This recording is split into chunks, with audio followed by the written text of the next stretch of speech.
E o que a gente fala, né? O exercício, ele é a constância. Né? Então, eu preciso da regularidade, eu preciso da constância. Então, você não vai conseguir, né, em uma semana ver resultados. Você consegue pequenos resultados. Você consegue, poxa, eu acabei, já não estou tão ofegante como antes. Aquele aprendizado neuromotor, você vai fazer mais eficiência. A minha frequência hoje já não aumentou muito. Você consegue ver, assim, alguns ajustes que são agudos, você consegue ver, né, nas primeiras semanas, que são aquelas alterações agudas. Mas as pessoas que normalmente têm essa preocupação, principalmente em relação ao peso corporal, você não vai ter uma mudança radical em pouco tempo. Então, é regularidade. E aquelas pessoas que realmente já são classificadas, né, com obesidade, essas pessoas também precisam entender que o exercício na vida delas é tratamento. Eu acho que isso tem que ficar claro. O exercício é tão importante quanto o medicamento, né? Ele está ali no tratamento coadjunto, ele está ali principalmente para ajudar a evitar outros fatores de risco. O exercício está ali para ajudar a evitar o reganho do peso perdido durante um tratamento. Então, assim, a gente tem várias, vamos dizer assim, sinalizações, várias consequências benéficas, positivas em relação da prática desse exercício. E aí você tem que realmente mudar o teu mindset, como as pessoas gostam de usar hoje. Então, assim, qual é o gatilho, né? Então, por isso que a gente sempre fala, principalmente quando está relacionado ao caso da obesidade, é que tem que ser uma equipe multidisciplinar. Tem que ser uma equipe que tenha o médico, que tenha o profissional de educação física, que tenha o fisioterapeuta, que tenha, né, o nutricionista, que tenha o psicólogo, que tenha o psiquiatra. Por quê? Porque a gente tem que entender o que levou aquela pessoa, quais são os gatilhos que fazem com que aquela pessoa, né, não consiga se manter no tratamento, interrompa o exercício, se desmotive, para a partir daí a gente realmente ajudar. Mas cada vez mais, se a gente pegar todos os guidelines, se a gente pegar todas as publicações mais recentes, falam que o exercício hoje ele é medicamento.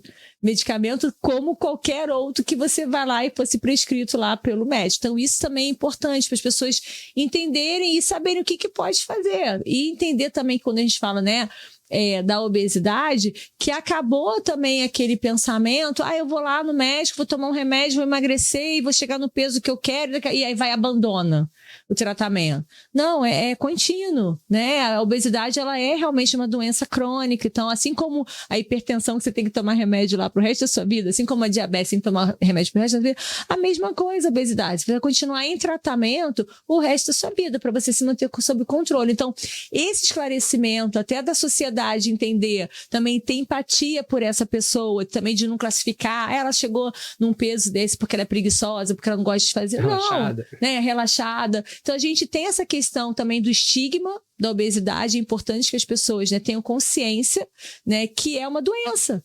E que essa doença ela precisa ser tratada como as outras.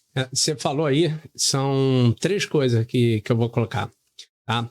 Primeiro, exercício físico não é vacina, que você toma uma vez e ela vai durar durante muito tempo. Você tem que usar todo dia, que nem um remédio da hipertensão, que você toma todo dia para controlar a sua pressão. Isso.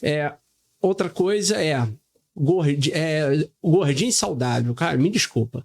Gordinho não é saudável e se ainda não tem nenhuma doença, futuramente vai ter. Porque você está somente sobrecarregando o seu organismo que não foi feito para trabalhar com aquele peso, com aquela quantidade de gordura, com aquela quantidade de açúcar. Por enquanto, o teu organismo está dando conta, mas daqui a pouco ele vai falhar. E outra coisa, não somente os gordinhos que têm problema cardiovascular ou problema metabólico. Você tem pessoas magras, a maioria do pessoal que faz a reabilitação na minha clínica, eles não são obesos. E todos eles infartaram. Tá? Então, lembrar também que você não é obeso, mas você pode ter um risco cardiovascular aumentado. O risco familiar, a gente leva muito em consideração, tá? A história familiar do indivíduo para saber a gravidade. Eu sou magrinho, não sou totalmente sedentário, então quer dizer que não vai acontecer nada. É quando você vai ver, o irmão morreu precocemente com infarto, pai morreu aos 40 anos com infarto e a mãe teve um AVE. Aí você vai falar, cara, você... É que eu fico brincando com a minha esposa, né? O cara vai fazer o teste ergométrico lá, todo pesado, todo gordinho, se alimenta mal. Eu falo, ele tá fazendo tudo certo para dar errado. Então as pessoas têm que entender que não são somente os gordinhos que infartam, tá? As pessoas magras e principalmente as sedentárias e que têm história familiar tem um risco aumentado. E essa história de gordinho saudável, eu não gosto desse termo. Eu acho que se ele ainda não tem uma doença, essa doença é só em questão de tempo, ela vai aparecer. Eu acho importante a gente deixar bem claro a importância da composição corporal. E isso você só consegue também identificar sendo avaliado. Hoje em dia você tem essa possibilidade em vários consultórios, médicos, nutricionistas, né? Aqui dentro da tua clínica mesmo tem essa possibilidade. Então a gente tem acesso hoje a balanças, a equipamentos que são mais rápidos, que você consegue ter uma ideia da sua composição corporal.